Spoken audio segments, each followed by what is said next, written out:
How have you been, Lyle? Actor Jason Schombing joins us today for an epic conversation. He played Atwood in Timecop. He was also in Three Ninjas Kickback. I love these movies. Super excited, guys. Let's do it.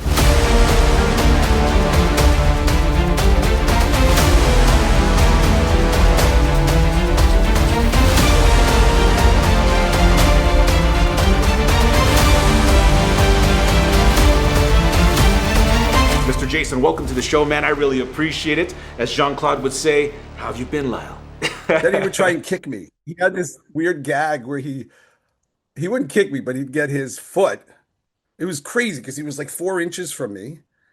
He was like right here. And I thought he was going to do that, the Bruce Lee punch. But it was always this, he would not move off his stance. He would make his right foot come around and go up to my face on the left. And he would tell me, I'm going to do this right now. And I'm like, great. And then he would do it. And then I would be like, okay, you done? But he would do it all the time. Drove me crazy. But I loved him. He was a great guy. That's awesome, man. Well, I definitely have some Timecop questions for you, but my introduction to you was actually in Three Ninjas Kickback. I'm a huge Van Damme fan, but I'm also a huge martial arts fan in general. Growing up, anything with martial arts, karate, I was there. Three Ninjas, I love this franchise. I've seen all of them 1,000 times. And, you were in two, man. You were in Kickback. Can you tell us, what was it like at that time, man? It's great. It was ridiculous, but it was great. And it was so much fun. And it was kind of the beginning of my, realizing you could be crazy on camera and just be yourself and capture, the demographic was 5 years old. We shot, I can't even remember the timelines, but we shot for 3 weeks in LA. We had TriStar Pictures, so we had hotel, we had great accommodations, food, everything was state of the art. But when we got to Japan, everything was like shooting shots out of a minivan. They'd open the door and you'd tell you to just scream, just keep running. And people, nothing was controlled. It was insane. We would change in McDonald's. Nothing was, everything was done differently. It was very physical. We had to get hurt a lot, but we had padding, and the kids were brilliant. Tum Tum, who played Tum Tum, we became very close. Well, him and his mom and I, we became very close, like family, and we hung out a lot afterwards. And then I lost touch because I moved to Canada. But they were great. We always had a lot of fun there and ran around, had dinners together in Japan. But it was a blast. And today it's even more memorable because my son, who's now going to turn 19 in June, grew up on Three Ninjas, watched it around the clock. Neighbors next door, every time they go camping, they go, can we get the Three Ninjas DVD? It used to be the VHS. I went, sure. I go, you can watch it on Netflix. But it's one of those movies that's timeless. Yes, absolutely. And I still watch these movies all the time. And to see you from Three Ninjas, to Timecop, you already see the range, man. You see the talent, and your acting. Acting is my passion, and watching all of you has just been my education and my inspiration. It's what inspired this this show. And so thank you again for all that you do, man. And so, where does your inspiration come from? How did you get started? I studied, of course. That's where I met Brandon Lee. Bill Allen, we all studied at Lynette Casellas' class in Los Angeles, and it was a cool experience to be in that kind of environment. I hadn't done theater. I didn't understand scenes and how to break things apart and do character development and stuff. I was running from Jersey. I had a lot of friends die. When I was 17, I went to like 8 funerals in one year. To AIDS came along, and my friends chose to do heroin. And they shared one needle, and like 8 of my friends died within 1 month. There was no cure. Oh, man, that's tough, man. I'm sorry to hear that. So that chased me out, and acting wasn't really in the forefront then. I'm an electrician by trade. I was working residential. I quit high school, did electrical work. But I was always the life of the party. I always had fun. My dad had an amazing sense of humor, and he's just silly, and I'm instilling it into my son right now because he's kind of a clown now too. So I think when I was escaping from Jersey, went to LA, found my way to, I was in a movie called Breakin. I was trying to be a break dancer on Venice Beach, but I wasn't good, but I don't care. I was just out there trying to be in the thing, and that's when I got an extra. I was an extra in that movie. And I went, this is cool. And I was getting fed. So I was getting fed, like, "Yeah, Breaking, and Jean Claude was in that too. shut up.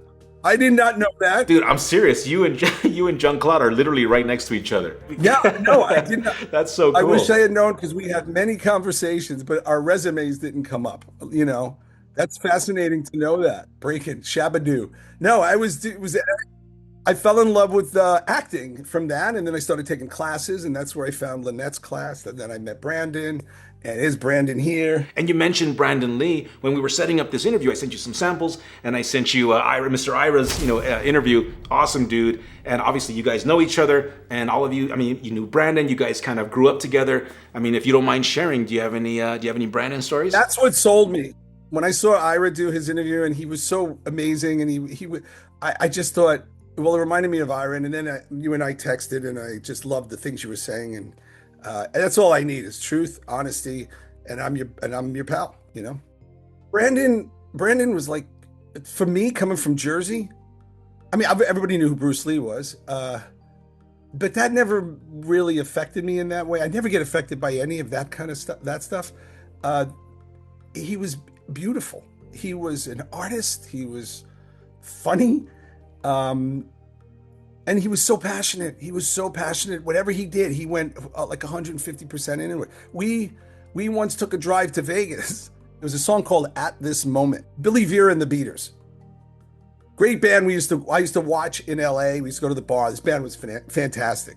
But this song was called "At This Moment." It is beautiful and it's heartfelt, and it will pull on the heartstrings. Brandon had played it, and he started crying. And then when it was done, I go, "You okay?" He goes, "Yeah, I'm good. Just play it again." I went, "Play it again?" He goes, "Yeah, please play it again." And I played it again. It's a 5-hour drive. And he just wanted to hear it over and over. And you got to look up the song if you want to find it. But it's this song, and that made me laugh because I didn't know if he was messing with me. He was definitely crying. Just a couple tears dropping, and I just love that side of him. He had no fear, no fear. Yeah, I had not lost touch, but we hadn't talked for a while. He met this beautiful girl, and he was going to get married, and he called me out of the blue. I think it had been like 6 months since I spoken to him, and he called me out of the blue to invite me to the wedding. And then I don't know, it was a month later. Then this thing happened, and Bill Allen called me, and it was I had lost 8 friends earlier as a young guy, but this was like we were mesmerized by Brandon. He was so special. It's so crazy. It's so crazy what happened to me. Anyway, so this is his photo. It was his headshot. I think it was a headshot at the time. Yeah, man, he's just an epic dude, man. Well, congrats again to you, to Brandon, to Ira. I mean, all of you guys. I mean, all of you guys are legends to me. Pretty happy. And Bill Allen was an amazing. We had a lot of fun. Me and Ira, we used to go to the water slide park in LA. It was so hot in the summer. We had a blast. We always had a lot of fun. I'm gonna call those guys when I get back. I miss those days because I became a dad and started doing the family thing out here. I got my son into acting. I don't know if you ever gone online to see his stuff. Yes, and you sent me a photo of your son, and when I saw his picture, correct me if I'm wrong, but he is the young kid in Pompeii, right? He was the kid in Pompeii. That was the first thing he did was Pompeii. He was Kid Harington. That was a cool experience because I gotta tell you, I said, I don't know, do I want to get him in this? I'm so glad I got him in it because it continued. Now he's at university, but I have a great story with him where we got to set at 9:00, first day of shooting in Toronto, and then he had to get in his full wardrobe. All the makeup looked like ash and dirty. Then they put us to sleep in the room on a mattress in our trailer. Went to sleep. They woke us up at 3 a.m. It was hard, and I was thinking, God, I'm a bad dad. This is bad. This is wrong. I shouldn't do this to my kid. Dylan was trying to get the sleep out of his eyes, and he walks. He's completely delirious, doesn't know where he's going. And they take us up over this hill, like you got to go up. And when you go up this hill, when you get to the top, what we saw was unbelievable. We look out, and there are hundreds of soldiers from that time period, horses dead on the ground, obviously fake. Wagons on fire, and I mean it was massive field. And I look at Dylan, I look down at Dylan, and Dylan goes, "Whoa!" And he knew then had the magic of that world. I mean, the arts are fascinating. It's just we'd be lost without entertainment, man. Yeah, that's cool, man. That's so very cool. Congrats, that's amazing. So let's talk about Timecop. When I first saw it, the scene when you're introduced and when Jean-Claude walks through the time bubble or whatever. I mean, I was excited not only because it was the new, Van Damme movie, but I was excited for him as an actor. I was like, wow, look at this guy. He's getting, the bigger movies, the bigger sets. And I was just excited for him, for all of you. And it was just awesome. So was I walked on set and was like, oh, wow. Peter Hyams I knew was huge. Van Damme was huge in his own right. But when I walked on set, I saw it for the first time. I mean, there was hundreds of extras dressed like the 20s. There were cars from the 20s. It was like 4 cameras. It was fascinating to me. I was like, wow, this is really, really cool. And then inside the office was the same building we shot in front of. We went upstairs and they put panels up to make it look like the 20s and massive rooms. And that's where we did the shootout scene. They had asked me if I wanted to do the stunt. This was to jump off of a building that was 10 stories, 20 stories, I can't remember, 10, 15 stories high, I can't remember.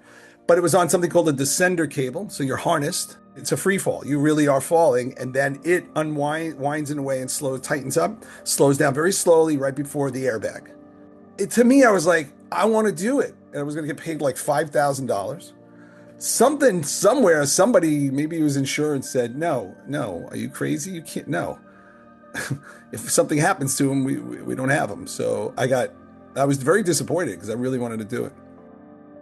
They made this dummy where the arms moved and the legs moved, and it was, dressed in my suit, but the face was mine. So this was scarier than the actual anything I'd ever done. When they flew me to back to LA, to get prosthetics. So they had you have to lay back and they put straws in your nose because I had to scream. I had to look like this.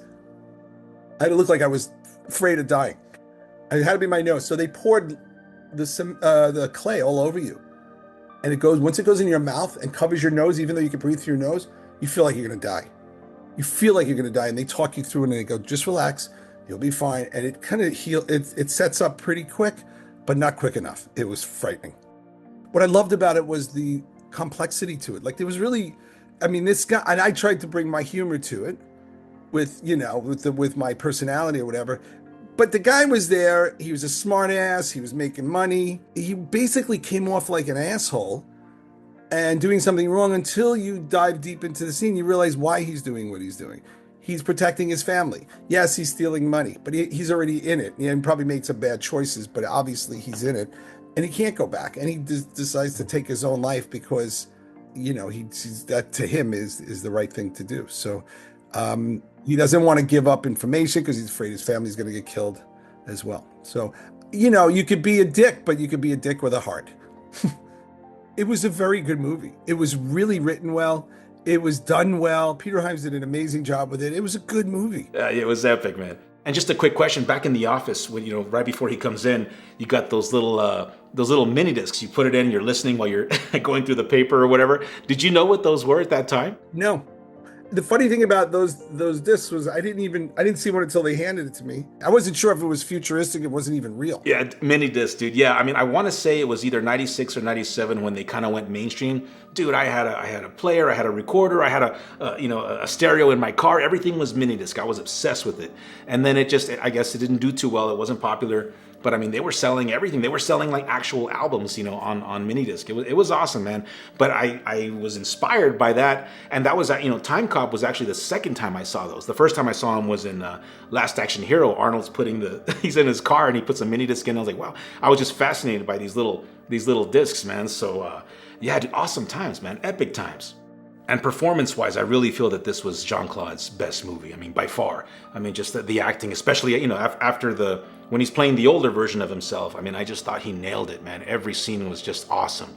And you really feel for him. You really feel for the character. One of my favorite scenes is when he goes home and he's watching the video of his wife, on making the birdhouse or whatever. And it's just moments like that I thought like, wow, he really shined in those moments. Can I share something really special with you? Of course, go for it. Because it was such a special thing. This is why Timecop also is a special movie for me. There was a little boy, my name Jason, from the Make-A-Wish Foundation. his wish was to meet Jean-Claude Van Damme. And he was brought to the set. He was there for maybe a week, maybe it was a week of it. And Jean was very busy. Jean-Claude was so busy, it was insane for him to he spent a lot of time with this kid, but there was a lot of downtime for the kid. So I became his buddy. I loved this kid. I had so much fun with him and his dad. And it was a special time, a lot of downtime I had waiting, especially with the special effects stuff at the studio, not at the building, that we just had a blast, me and him and his dad. And he passed, and he made this thing. This is our collage he made. And then he wrote this letter. And there's my badge. Timecop. Look how young I was. Fuck, I had no beard. Anyway, very special moment. And you think about filming and acting and all that world, but you don't realize all the other stuff that happens or could be happening on sets and stuff. So that was wow, that's inspiring. That's beautiful, man. Wow, thank you. That's amazing, dude. So what's next, man? You got any new projects in the works? I met the coolest filmmaker's name is Andrew Phillips.